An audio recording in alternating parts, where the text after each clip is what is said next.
നമസ്കാരം. വളരെ വിശേഷപ്പെട്ട തൈപ്പൂയവുമായി ബന്ധപ്പെട്ട ചില കാര്യങ്ങളാണ് ഇവിടെ പരാമർശിക്കാനായി പോകുന്നത്. മകരമാസത്തിൽ പൂയം നാളാണ് തൈപ്പൂയമായി ആഘോഷിക്കുന്നത്. ഈ വർഷത്തെ തൈപ്പൂയം വരുന്നത് ഫെബ്രുവരി 1 ഭഗവാൻ സുബ്രഹ്മണ്യനുമായി ബന്ധപ്പെട്ട പുണ്യ ദിവസമാണ് തൈപ്പൂയം. ശിവസുതനും ദേവസേനാധിപതിയുമായ ഭഗവാൻ സുബ്രഹ്മണ്യന്റെ പിറന്നാളാണ് തൈപ്പൂയം എന്നാണ് വിശ്വാസം. എന്നാൽ സുബ്രഹ്മണ്യൻ താരകാസുരനെ യുദ്ധത്തിൽ വധിച്ച് വിജയം കൈവരിച്ച ദിവസം എന്നും മകരമാസത്തിലെ പൂയം നാൾ എന്നും അഭിപ്രായങ്ങളുണ്ട്. അതേസമയം സുബ്രഹ്മണ്യന്റെ വിവാഹ സുദിനമാണ് തൈപ്പൂയം എന്നും പിറന്നാൾ തൃക്കാർത്തികയുമാണ് എന്നും മറ്റൊരു ഐതിഹ്യമുണ്ട്. മകരസംക്രാന്തി ദിനമാണ് തൈമാസത്തിലെ ആദ്യ നാൾ. ഉത്തരായണത്തിന്റെ തുടക്കം ഇതാണ് തൈപ്പൊങ്കൽ. അതേ മാസത്തിൽ വരുന്ന മറ്റൊരു ആഘോഷമാണ് തൈപ്പൂയം. തമിഴ്നാട്ടിലെയും കേരളത്തിലെയും സുബ്രഹ്മണ്യ സ്വാമി ക്ഷേത്രങ്ങളിൽ ഈ ദിവസത്തിന് അത്രമേൽ പ്രാധാന്യമാണ് ഉള്ളത്. കേരളത്തിലും സുബ്രഹ്മണ്യ സ്വാമി ക്ഷേത്രങ്ങളിൽ ദേവൻ അല്ലെങ്കിൽ സുബ്രഹ്മണ്യ സ്വാമി ഉപദേവതയായ ക്ഷേത്രങ്ങളിലും തൈപ്പൂയാഘോഷം നടക്കുന്നതുമാണ്. ഇന്നേ ദിവസവുമായി ബന്ധപ്പെട്ട ചില പ്രധാനപ്പെട്ട കാര്യങ്ങൾ കൂടി ഇനി മനസ്സിലാക്കാം. ഈ ദിവസത്തിന്റെ മറ്റൊരു പ്രത്യേകത തൈപ്പൂയവും പൗർണമിയും ഒപ്പം ഞായറാഴ്ചയും ഒന്നിച്ചു വരുന്നു എന്ന അത്യപൂർവമായ ഒരു ദിവസം കൂടിയാണ്. സാക്ഷാൽ സുബ്രഹ്മണ്യ സ്വാമിയുടെ ജന്മദിനമായ തൈപ്പൂയ ദിനത്തിൽ പൗർണമി കൂടി വരുന്നത് ഏറ്റവും ഐശ്വര്യപ്രദമായ ഫലമാണ് നിങ്ങളിലേക്ക് നൽകുക. പ്രത്യേകിച്ചും നിങ്ങളുടെ ജീവിതത്തിൽ വീട്, വാഹനം, ധനപരമായ നേട്ടങ്ങൾ നിങ്ങളിലേക്ക് വന്നു ചേരണം എന്ന് അതിയായി ആഗ്രഹിക്കുന്നു എങ്കിൽ ഈ ദിവസം നിങ്ങൾക്ക് കൂടിയുള്ളതാണ്. ഈ ദിവസത്തിലെ അവസരങ്ങൾ നിങ്ങൾ ഒരിക്കലും പാഴാക്കരുത് എന്ന കാര്യവും ഓർക്കുക. ഈ സമയം സാക്ഷാൽ സുബ്രഹ്മണ്യ സ്വാമിയുടെ അനുഗ്രഹം നിങ്ങളുടെ കൂടെ ഉണ്ടാവുകയാണ് എങ്കിൽ നിങ്ങൾ അനുഭവിച്ചു പോരുന്ന ഏതൊരു തടസ്സങ്ങൾക്കും അതിൽ നിന്നും ഒരു മോചനമാണ് നിങ്ങൾക്ക് ലഭിക്കുക. നിങ്ങൾ അനുഭവിച്ചു പോരുന്ന തടസ്സങ്ങൾ ഓരോന്നായി നിങ്ങളുടെ ജീവിതത്തിൽ നിന്നും അകന്നു പോവുകയും പുതിയ അവസരങ്ങൾ വന്ന് ചേരുകയും ചെയ്യും. എന്നാൽ ഇന്നേ ദിവസം പൊതുവായി ചെയ്യേണ്ടതായ ചില കാര്യങ്ങളുണ്ട്. ആ കാര്യങ്ങളെ കുറിച്ചാണ് ഇനി പരാമർശിക്കാനായി പോകുന്നത്. തലേ ദിവസം തന്നെ ഈ കാര്യങ്ങൾ പറയുന്നത് ഇന്നേ ദിവസം തന്നെ അത്തരം കാര്യങ്ങൾ ഒരുക്കി വയ്ക്കേണ്ടത് അനിവാര്യമാണ് എന്നതിനാൽ കൂടിയാണ്. അതിനാൽ തീർച്ചയായും ഈ കാര്യങ്ങൾ പ്രത്യേകം ശ്രദ്ധിക്കണം. ഓം മജത് ഭുവേ നമ എന്ന് കമന്റ് ബോക്സിൽ രേഖപ്പെടുത്തി വന്ദിക്കൂ. അതിരാവിലെ തന്നെ നിങ്ങൾക്ക് ചെയ്യുവാൻ സാധിക്കുന്നതായ കാര്യം ബ്രാഹ്മമുഹൂർത്തത്തിൽ തന്നെ കുളിച്ച് അഥവാ ഉണർന്ന് കുളിച്ച് ശുദ്ധിയോടെ വിളക്ക് തെളിയിക്കുക എന്നുള്ളതാണ്.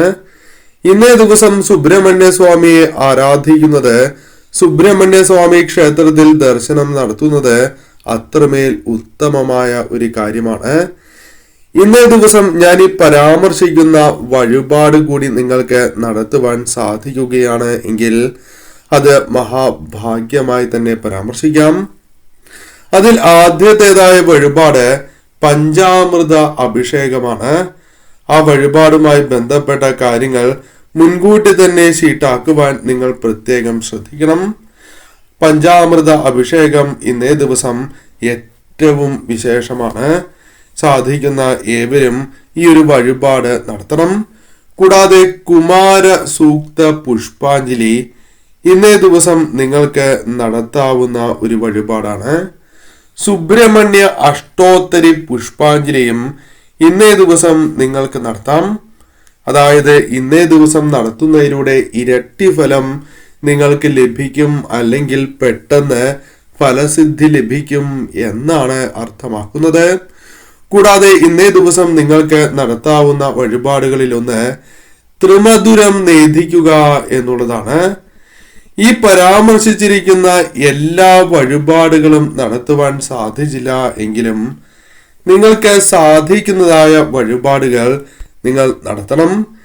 ഈ വഴിപാടുകൾ നടത്തുന്നതിലൂടെ ഉദ്ദിഷ്ടകാര്യസിദ്ധിയാണ്, ഉദ്ദിഷ്ട കാര്യലാഭമാണ് ഫലമായി നിങ്ങൾക്ക് വന്നു ചേരുക.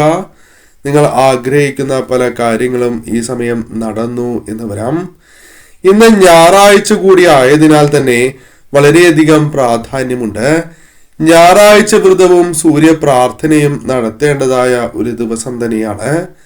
ഞായറാഴ്ച ആയതിനാൽ തന്നെ ഇന്നേ ദിവസം സൂര്യദേവന് വളരെയധികം വിശേഷപ്പെട്ട ദിവസമാണ്, ഭഗവാന് സമർപ്പിക്കപ്പെട്ടിരിക്കുന്ന ദിവസമാകുന്നു.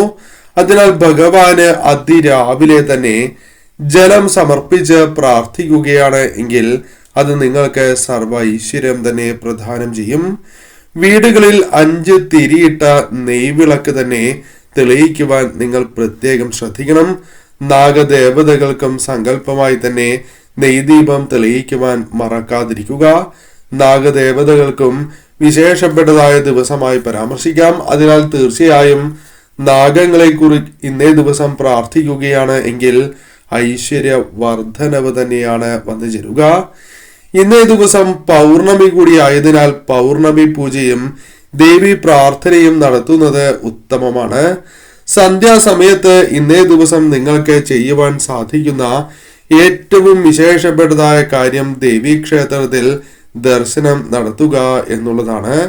സാധിക്കുന്നില്ല എങ്കിൽ നെയ്വിളക്ക് തെളിയിച്ച് ലളിത സഹസ്രനാമം ജപിക്കുകയോ അല്ലെങ്കിൽ കേൾക്കുകയെങ്കിലും ചെയ്യുന്നത് നിങ്ങൾക്ക് ഉത്തമമായി തീരും. നിങ്ങളെ മനസ്സിലുള്ള ആ ടെൻഷനുകൾ, ആകുലതകൾ ഒഴിഞ്ഞ് മനസ്സ് ശാന്തമാക്കി നിങ്ങൾക്ക് അനുകൂലമായ ഫലങ്ങൾ നേടിയെടുക്കുവാൻ സാധിക്കും. ഇന്നേ ദിവസം ഏകാഗ്രതയോടെ പ്രാർത്ഥിക്കുകയാണ് എങ്കിൽ ദേവി പ്രസാദമായി തന്നെ നിങ്ങളുടെ ജീവിതത്തിൽ സർവ ഐശ്വര്യങ്ങൾ തന്നെ പ്രദാനം ചെയ്യും. ഇന്നേ ദിവസം ആഗ്രഹ സാഫല്യത്തിന് ജലപ്രാർത്ഥന ഏറ്റവും ഉത്തമം തന്നെയാണ്. ഇന്നേ ദിവസം തീർച്ചയായും സൂര്യദേവന് നിങ്ങൾ ജലം സമർപ്പിച്ച് പ്രാർത്ഥിക്കുന്നത് സർവ ഐശ്വര്യങ്ങൾ തന്നെ ജീവിതത്തിലേക്ക് പ്രദാനം ചെയ്യും. ഇന്നേ ദിവസം നിങ്ങൾക്ക് മുരുകസ്വാമിയുടെ മന്ത്രങ്ങൾ ജപിക്കാം. ഭഗവാന്റെ മൂലമന്ത്രങ്ങൾ നിങ്ങൾക്ക് ജപിക്കാം. ഇന്നേ ദിവസം ശരീരശുദ്ധിയോടെയും മനഃശുദ്ധിയോടെയും നിങ്ങൾ പ്രാർത്ഥിക്കേണ്ടത് അനിവാര്യം തന്നെയാണ്. 2 നേരവും നിങ്ങൾക്ക് സുബ്രഹ്മണ്യ സ്വാമിയെ ഭജിക്കുന്നതും ദേവിയെ ഭജിക്കുന്നതും അതിരാവിലെ സൂര്യദേവനെ ഭജിക്കുന്നതും ഉത്തമം തന്നെയാണ്. ഇന്നേ ദിവസം പ്രത്യേകിച്ചും മുഹൂർത്തത്തിൽ ഉണരുവാൻ സാധിച്ചില്ല എങ്കിൽ പോലും സൂര്യോദയത്തിന് മുൻപായെങ്കിലും ഉണരുക. അതിനും സാധിച്ചില്ല എങ്കിൽ രാവിലെ 8 മണിക്ക് മുൻപായി തീർച്ചയായും ഏവരും കുളിച്ച് വിളക്ക് തെളിയിക്കേണ്ടത് അനിവാര്യമാണ്. ഇന്നേ ദിവസം വിളക്ക് തെളിയിക്കാതിരിക്കരുത് എന്ന കാര്യവും പ്രത്യേകം ഓർക്കണം. കുടുംബസമേതം ദർശനം നടത്തുന്നതും ഏറ്റവും ഉത്തമമാണ്. പ്രത്യേകിച്ചും സന്താനങ്ങൾക്ക് ഉയർച്ച വന്നു ചേരുവാൻ ഇന്നേ ദിവസം അമ്മ പ്രാർത്ഥിക്കുന്നത് ഉത്തമമായി തീരും. ഏവരുടെയും തലക്കുഴിഞ്ഞ് ഒരു നാണയം ഭഗവാന്റെ നടയിൽ വച്ച് കൊടുക്കുകയാണ് എങ്കിൽ, സമർപ്പിക്കുകയാണ് എങ്കിൽ അത് സർവ ഐശ്വര്യമാണ്. പെട്ടെന്ന് ഫലസിദ്ധി കൈവരിക്കുവാൻ നിങ്ങൾക്ക് സാധിക്കും. പ്രത്യേകിച്ചും തലക്കുഴിഞ്ഞ് ആ സമയത്ത് തന്നെ സമർപ്പിക്കുവാൻ നിങ്ങൾ പ്രത്യേകം ശ്രദ്ധിക്കണം. ഇനി കുടുംബാംഗങ്ങൾക്ക് വരാൻ സാധിക്കുന്നില്ല എങ്കിൽ കുടുംബത്തിലെ ഒരംഗമെങ്കിലും കുടുംബാംഗങ്ങളുടെ ഏവരുടെയും തലക്കുഴിഞ്ഞ് ആ നാണയം സുബ്രഹ്മണ്യ സ്വാമി ക്ഷേത്രത്തിൽ സമർപ്പിക്കേണ്ടതായിട്ടുണ്ട്. ഇപ്രകാരം ചെയ്യുന്നതും അവർക്ക് ഐശ്വര്യവർദ്ധനവിന് ഉത്തമമായ ഒരു കാര്യം തന്നെയാകുന്നു. ഇന്നേ ദിവസം മുരുകസ്വാമിയെ ആരാധിക്കണം. മനസ്സിലുള്ള ചിന്തകൾ, അതായത് തെറ്റായ ചിന്തകളുണ്ട് എങ്കിൽ പൂർണ്ണമായും ഒഴിവാക്കിക്കൊണ്ട് തന്നെ ഭഗവാനെ ഏവരും ആരാധിക്കുക.